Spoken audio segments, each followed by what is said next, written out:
I would like to inform the Filipino people that Pastor Apollo C. Kibuloy has decided to submit himself to the folds of law, even if he was supposedly awaiting the results of the legal remedies that his lawyers have resorted to in order to prove his innocence. No? Why did he do this? He did this simply because of the fact na ayaw na niyang hindi na niya matiis pa ng kanyang puso na makita yung kanyang mga followers whose rights are being trampled upon, no? Where the arrest warrant has been converted into a license to turn the KOJC compound into a police garrison, no? Where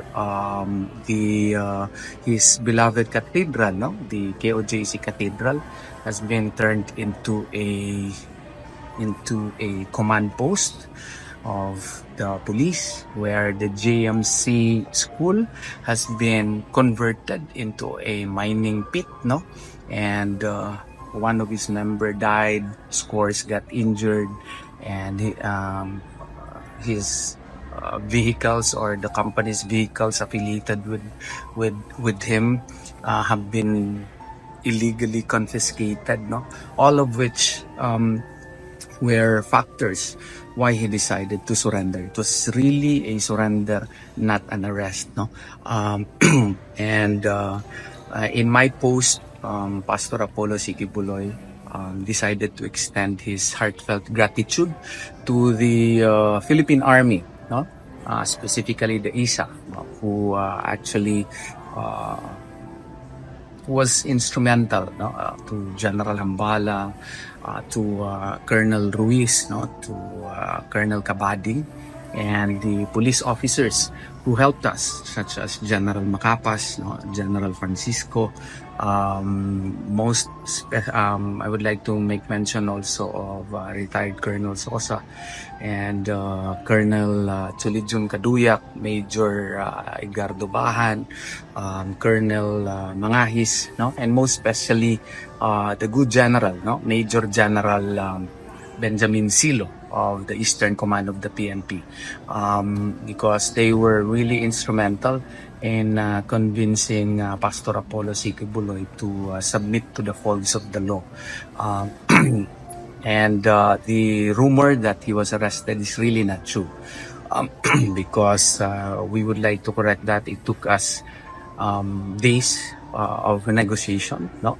And the efforts of these army officials and PNP officials, including Governor Edwin Hubahib, no, who provided his house as our venues for the many discussions and talks, no. Thank you very much, Governor. And we would like to appeal to everyone who have been providing fake news that he got arrested. It's not true.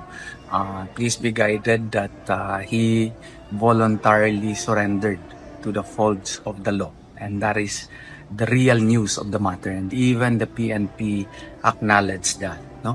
So I have to clarify that, because Pastor Apollo C. Kibuloy was constrained to do this because, as what I have said, naaawa na talaga siya sa kanyang mga followers po and members po. Ayaw na niya maglalak pa yung sitwasyon. So maski na may tsansa sana na mag-grant yung aming mga remedies, pwede po sana na mapa-dismiss ng makapagbigyan kami ng Court of Appeals, yung certiorari namin, ma-nullify yung warrant of arrest at saka information. Hindi na niya hinintay yun. Nag-surrender na siya para harapin ang mga kaso na na-file sa kanya ng isang tao lamang, no? Isang tao lamang.